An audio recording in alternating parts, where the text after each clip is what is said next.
Hey everyone, and welcome. Today, we're going to do something a little different. We're not looking forward, we're looking way, way back. We're on the hunt for the very first marketer in history. And trust me, the answer is not what you're expecting. So, who was it? I mean, when you hear marketing, your brain probably jumps to, I don't know, a slick office in Manhattan, a viral TikTok campaign, something like that. But what if I told you the real story of marketing is ancient? Like, way older than any business school textbook. You know, the marketing guru Philip Kotler has this brilliant, kind of cheeky answer. He says you have to go all the way back to the Garden of Eden. His claim? The first marketer was the snake.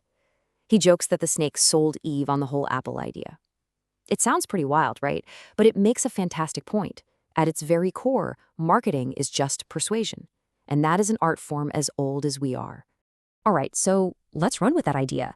If marketing is really just the art of persuasion, then its roots aren't in business at all. They're actually wrapped up in one of the oldest fields of study in the entire world. And that brings us to this guy, Aristotle. Now, he didn't call it marketing, he called it rhetoric. But just look at that definition: inform, persuade, or motivate. Sound familiar? It should. Aristotle basically wrote the world's first sales manual. He broke persuasion down into ethos, pathos, and logos. And think about it. Ethos, that's your brand's credibility. Pathos, that's the emotional gut punch of a great Super Bowl ad. And logos is just the logical list of reasons why your product is the best. It's literally the same playbook we use today. Okay, so the practice of selling has been around forever, using a game plan from thousands of years ago.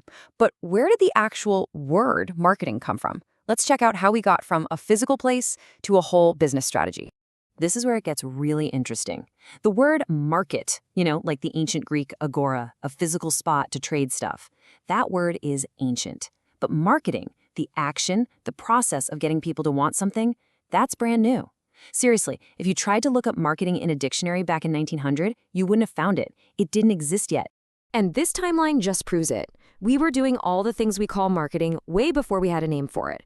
The first newspaper ad, it was for coffee, all the way back in 1652. And get this, the first department store wasn't in Paris or London, it was in Japan.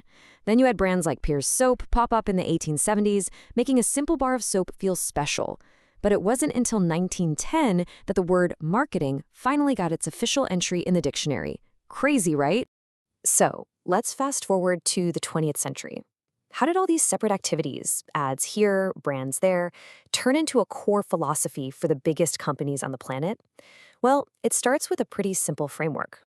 This is Marketing 101, the famous 4 Ps. It's the standard textbook way of looking at it. You've got a product, you decide on a price, you figure out the place to sell it. Is it a physical store? Is it online? And then you use promotion to get the word out. That's the basic game plan. But for the real visionaries, that's just the beginning. A.G. Lofley, the absolute legend who ran Procter & Gamble, saw it differently. When he said marketing is everything, he meant that the entire business has to start and end with the customer. Just think about the Swiffer. That wasn't dreamed up in an ad agency. It was invented because P&G marketers literally watched people and saw how much they hated wringing out dirty, gross mops. That single customer insight drove the creation of a billion-dollar product. Now that's marketing as a total philosophy. But having that much power, that much influence, well, it comes with a pretty complicated reputation. For as long as marketing has been a thing, it's had passionate fans and, well, some pretty fierce critics. So which is it? Is marketing a force for good or something a lot more cynical? And look, the critics have some really, really valid points. Marketing gets blamed for pushing people into debt, for making us want things we don't need, for ignoring the planet, for making us all materialistic, and sometimes for even ignoring product safety just to make a buck. You just can't talk about marketing without acknowledging this dark side of persuasion. And this whole conflict really comes to life when you look at the people involved. On one side, you have the attackers, people like Ralph Nader and Rachel Carson who called out corporations for their negative impact. And on the other side, you have the visionaries, CEOs like Steve Jobs and Jeff Bezos, who used marketing to build these incredibly beloved customer-first empires. It's a real clash of titans. So after all this history, all this debate, you might be sitting there thinking, okay, this is interesting, but it's all about big companies, right? Well, here's the final twist. This is about every single one of us. Because at the end of the day, what is marketing? It's influence, it's persuasion, and that's not a business skill, it's a human skill. It's something we all do all the time, whether we even realize it or not. No, seriously, think about it for a second. When you go for a job interview, what are you doing? You're marketing yourself. Your skills are the features, your accomplishments are the benefits.